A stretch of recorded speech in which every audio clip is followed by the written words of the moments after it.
Hey everyone, welcome back to the library. It's time for another Tabletop Tuesday. This time we're talking about a game within a game. Sounds pretty meta, right? Well, it is. Let's take a look at the MMORPG in the Cyberpunk Red role-playing game.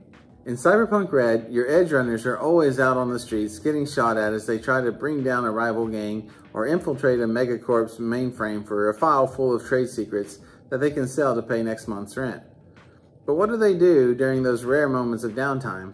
How about some video games? Elfline Online is all the rage in the time of the Red.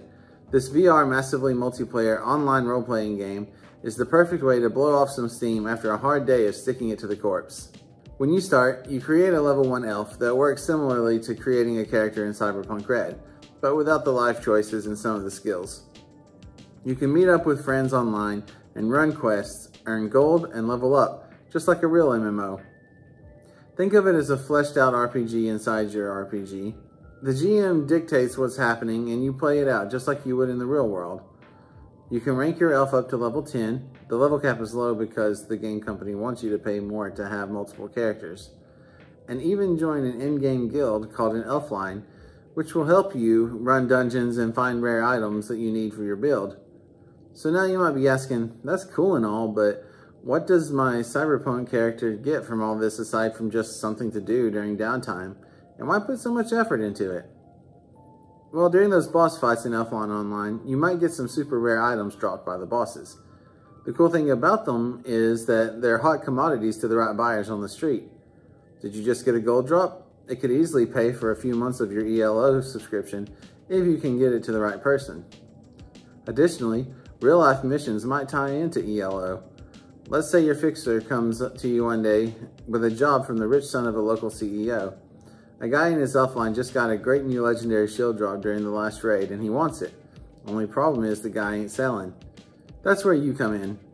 Get it to the client any way you want, whether by convincing him by force to give up the shield or by sending your netrunner in to get the gear through stealth. Another day, a client might come to you because another player swindled her out of 1,000,000 gold pieces, and she happens to be a bit of a runner herself.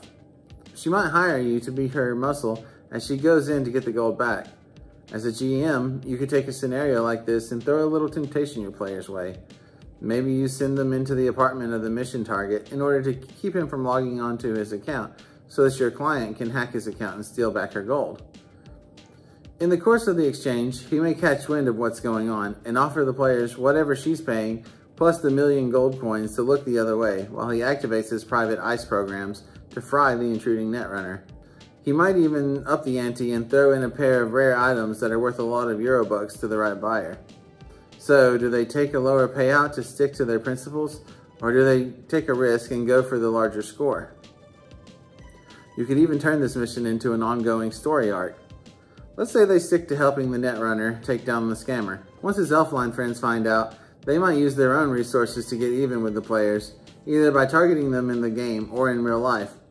You could spin it the other way too. If they dirty their hands and side with the scammer, maybe the rich corp parents of the girl that they betrayed want retribution and hire a team of edge runners to find out who's responsible for their daughter's death.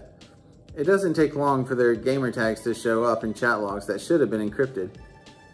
Before they know it, your edge runners find themselves in a mad scramble for their lives as business gets personal, and they have to find a way to recover their street creds and to call off the runners who have them constantly looking over their shoulders. Ultimately, Elfline Online is a great storytelling tool for any game master playing Cyberpunk to weave in an intriguing story around a setting that might be familiar to their players, but with consequences that reach beyond the game.